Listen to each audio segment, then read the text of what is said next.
The country would rather not have to pay $100,000, but দ্বিতীয় মেয়াদে white হাউসে বসে একের পর এক ঘোষণায় ঝড় তুলছেন মার্কিন প্রেসিডেন্ট ডোনাল্ড ট্রাম্প। ট্রাম্পের নেওয়া বিভিন্ন সিদ্ধান্তের জেরে ভারত যুক্তরাষ্ট্র সম্পর্কের সেতু যেন ধসে পড়েছে। কূটনীতির পর্দার আড়ালে বাণিজ্য যুদ্ধের আগুনে ঘি ঢালছে ট্রাম্পের নতুন নতুন সব ঘোষণা।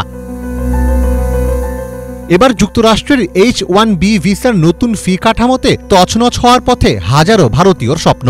যারা সিলিকন ভ্যালির উজ্জ্বল আকাশে ক্যারিয়ার গড়তে চেয়েছিলেন তারা এখন অনিশ্চয়তার মুখোমুখি। স্টার্টআপ থেকে আইটি জায়ান্ট, সবখানেই অঙ্কের হিসাব মিলাতে ঘাম ঝরছে মালিকদের। প্রশ্ন একটাই, এটা কি ট্রাম্পের আরেকটি মাস্টার স্ট্রোক, নাকি ভারত যুক্তরাষ্ট্র সম্পর্কে চূড়ান্ত ফাটল ধরার শুরু? H-1B একটি বিশেষ ভিসা কর্মসূচি, যার আওতায় মার্কিন কোম্পানিগুলো অস্থায়ীভাবে দক্ষ বিদেশি কর্মীদের নিয়োগ দিয়ে থাকে। 2004 সাল থেকে শুরু হওয়া এই প্রকল্পের আওতায় প্রতি বছর 85,000 বিদেশি কর্মীকে যুক্তরাষ্ট্রের প্রবেশ ও কাজ করার অনুমতি দেওয়া হয়। এতদিন এই প্রোগ্রামে নিবন্ধিত কোম্পানিগুলোকে ভিসা ফি বাবদ প্রতি বছর $1,500 ফি দিতে হতো।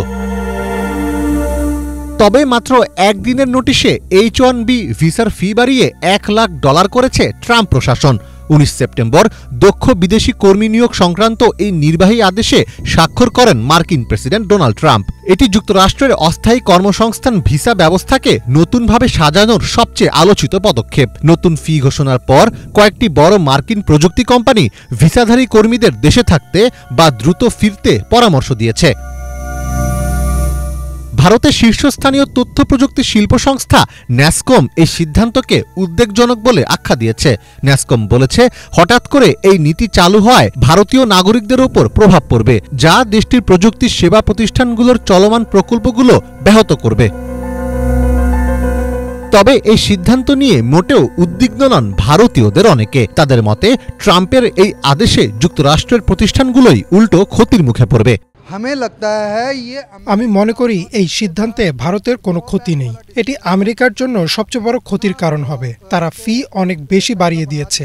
এর ফলে আমাদের প্রতিভাবান লোকেরা আমেরিকা গিয়ে আউটসোর্সিং এর পরিবর্তে ভারতে কাজ করবে। যখন তারা ভারতে কাজ করবে তখন আমাদের অর্থনীতিও আমেরিকার সমান হবে।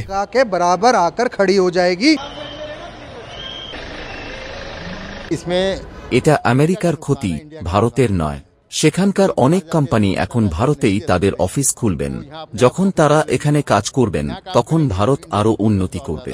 তাই আমি মনে করি এই ফি বৃদ্ধি আমেরিকার ভুল সিদ্ধান্ত এবং উল্টো ভারতের জন্যই উপকারী। ইন্ডিয়াকে ফায়দা হবে। মূলত বিজ্ঞান, তথ্য প্রযুক্তি, প্রকৌশলবিদ্যা এবং ব্যবসা প্রশাসনে দক্ষ বিদেশি কর্মীদের নিয়োগ দেওয়া হয় H-1B ভিসার আওতায়। যুক্তরাষ্ট্রের পরিসংখ্যান বিভাগের তথ্য বলছে, অ্যামাজন, মাইক্রোসফট, মেটা, অ্যাপেল, গুগল প্রভৃতি বহুজাতিক মার্কিন কোম্পানিগুলো এই ভিসা কর্মসূচির সবচেয়ে বড় সুবিধাভোগী। শত শত বিদেশি কর্মী এসব কোম্পানিতে চাকরি করেন। মার্কিন পরিসংখ্যান দপ্তরের হিসাব অনুযায়ী এই কর্মীদের অধিকাংশই ভারত এবং চীন থেকে আসা। বর্তমানে যুক্তরাষ্ট্রের যেসব স্টেম ওয়ার্কার চাকরি করছেন তাদের 71% ভারতীয়। যুক্তরাষ্ট্রের প্রতি বছর তথ্য প্রযুক্তি খাতে ভারতীয় দক্ষ কর্মীদের আগমনের হারও অন্যান্য দেশের তুলনায় বেশি। পুরনো ভিসাধারীদের জন্য এই ফি কাঠামো প্রযোজ্য হবে না। তবে এই সিদ্ধান্ত নতুন প্রজন্মের জন্য ও বিদেশি মেধাবীদের জন্য নিঃসন্দেহে বড় অনিশ্চয়তা তৈরি করেছে। মীর ফজলে রাব্বি, বাংলা ভিশন।